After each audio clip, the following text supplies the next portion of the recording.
Tiko benar-benar pahlawan, tak dapat warisan, tetap berbakti kepada Ibu Eni. Pengacara kondang Hotman Paris menyoroti kisah Tiko dan Ibu Eni yang viral di media sosial beberapa waktu ini. Diketahui Tiko pemuda berusia 23 tahun merawat seorang diri ibunya, yaitu Bu Eni yang mengalami gangguan kesehatan jiwa. Tiko merawat Bu Eni di rumah mewah miliknya di kawasan elit Jakarta Timur, namun tanpa aliran listrik dan air. Selama 12 tahun Tiko merawat ibunya di rumah tersebut dan tak meninggalkan seorang diri. Namun setelah kisah Tiko dan Ibu Eni viral di media sosial, kini mulai mencuat jika Tiko bukan anak kandung Bu Eni dan Herman ayahnya.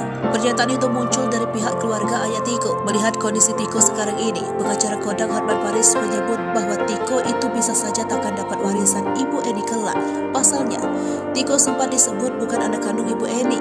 Tiko sendiri sudah memberikan keputusannya terkait hal tersebut. Dalam salah satu tayangan di akun YouTube, Hotman Paris memuji Tiko. Pengacara kondang itu salut, bahkan sampai menyebut Tiko sebagai pahlawan. Namun meski Tiko setia merawat Ibu Eni hingga belasan tahun, Hotman Paris menyebut pemuda itu tidak akan mendapat warisan ibunya. Menurut Hotman, Tiko tidak akan mendapat warisan jika kelak Ibu Eni meninggal. Hal itu terjadi lantaran terkait status Tiko anak kandung dari Ibu Eni atau bukan. Sementara itu sebelumnya Tiko mengaku tidak peduli dengan status yang disebut sebagai anak adopsi dan tak mau ambil pusing. Tiko mengakui bahwa dirinya telah dirawat dan dibesarkan oleh Ibu Eni dan Pak Herman. Itu artinya harus tetap berbakti kepada orang tuanya.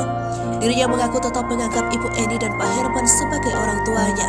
Lalu Tiko mengaku bahwa saat ini dirinya hanya fokus kepada kesembuhan sang ibu, dikarenakan sebagai balasan bagaimana Bu Eni merawat Tiko sampai besar.